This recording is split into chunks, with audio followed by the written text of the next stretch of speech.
raaya abbaa mancaa yeroo ammaan tanaa lubbuu isaatiif haalli irra jiru sodaachisaadha. Dhaamsa toltuu dhihaadhaa beekumsa horattu.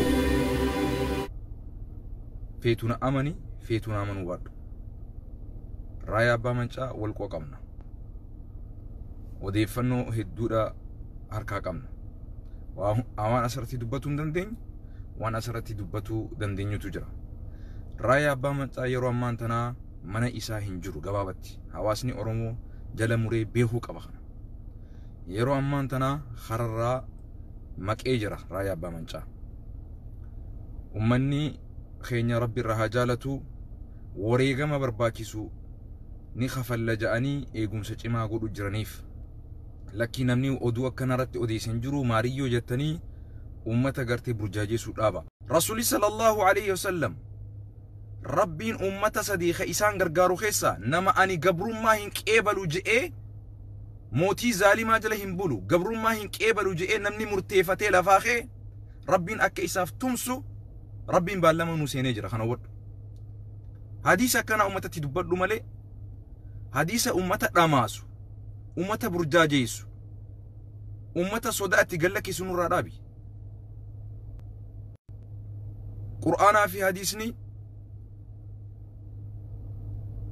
roorroo takkaafillee hin jilbeeffatanii jira. Kitaabni ati barattees yoo kitaaba sirritti baratte yeroo ammaan tanaa gabbaatee mootummaa kana sagalee qabduun dinninatti kannu mootummaa dura dhaabbattee dhugaa dubbatu. Soda ati qabduuf ummata hin sodaachisin. Dantaa keetiif sodaatte. We don't care. Lubbuu kaninee deemu jirra. Ilmaan keenya kaninee deemu jirra. Who are you ati eenyu? Dhaabbattee waan taan nuti qaraatuuf kitaaba akka rabbii fi rasuul himetti himi. Kitaabni qonqoodhaa miti. Kitaabni siyaasaadhaa miti. Wanni amma keessa jiru siyaasaadhaa miti kana hubadhu. Wanni ati asirratti ummata burjaajeessuuf maali gabbaatee?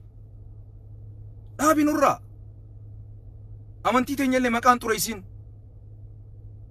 Amantiin teenya isa gartee abbaa irree isa gartee dirqiidhaan nama gartee bulchuu barbaadu tokkollee sujuudaaf nuun hin jenne. Wallahi ruuxii teenya kan inni deemu jirra. Abbaa fedhe hin sodaannu tanarratti. Hawaasni keenya isheen dura duuna jennee deemu jirra. Haga dandeenyutti sagalee qabnuun waan beeynuun hawaasa keenya du'arraa baasuudhaaf dirqamaa sirra jira dirqamaa nurra jira. Yoommoo ati biyya ollaa keessa jiraattee sodaa qabaatte asit dhufanii najjeessan asit dhufanii waan godhani usii taa'i hin dubbatin. Jayna taata dhiira taata onnee sibilaa qabaattu gabbayiiti ummata kee onneetti horii malee onnee keessatti hin cabsin. Kanaan sidhaama. Yeroo ammaan tana haalli biyyi keessa jiru haala yaaddeessa haala rakkisaa. Kana oduu dharaa jettee ummata gartee qalbiin caccabsin oduu dhugaati waan istimaa jirru. Haga haadhaa fi abbaa kee biltsiginnaan ajjeestu hin dammeetu jechuudhaati. Haati Oromoo haadhateetii miti. Teetii miti. Duuti haadhateetii irratti dhufuu qabdi ati gabbaatee balaaleffachuudhaaf. Ilmaan Oromoo kan dhumaa jiru ilmaan keetii miti obboleeyyan keetii miti. Sirratti argamuu qaba. Rasuulli sallallahu alayhi wa sallam bineensa adurree miidhamteef bar namni tokko azaaba seenee nuun jee bar bineensa adurree tokko mirga adurreerra ejjechuudhaaf maalayyaa lubbuu namaa ta islaamaatii fi ta kiristaanaatii fi ta waaqeffataatii fi lubbuun namaa hundinuu rabbii biratti sadarkaa qabdi ulfina qabdi gatii qabdi. Dhaggeeffadhu. Kitaaba yoo gama duubaa qaraatee jiraatte nurra adabadhu callisiistaa. Mas inna lillahi wa inna ilayhi raaji'uun jechuulleen haraami jechuudha binurra.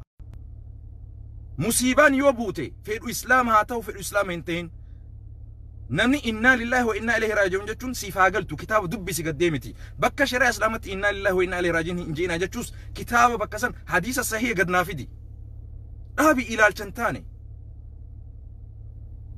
yeroo ummata keenya reefi humnatti gootu ijjannoo ta'e gabbahi garsiisi dhiira taatu arraan tana mudawwara qabdu bakka lama murtee mudhii hidhattee waan qabduun gabbaatee ummata kee du'arra oolchu qofa dhageenyuuti sagalee qabduun qalama qabduun barruu qabduun dhageettii qabduun sani achi yaa aynurraa dhaabaa nuti ammaan tana fincila lola gartee ummata keenya baraaruu fi ummata keenya du'arra oolchuu keessa jirra anaa fi ati haasawu akkana walitti haasawu yeroo hin qabnu ammaan tana kanaan sidhaama waa'ee raayyaa yookaan qabanne raayyaan mana isaa hin jiru manarraa baasanii bakka gartee hawaasni keenya isatti eeguu danda'utti ummanni keenya raayyaan nu dura hin du'u nuti dura du'a jaanii marsanii raayyaa eeggatu jiran period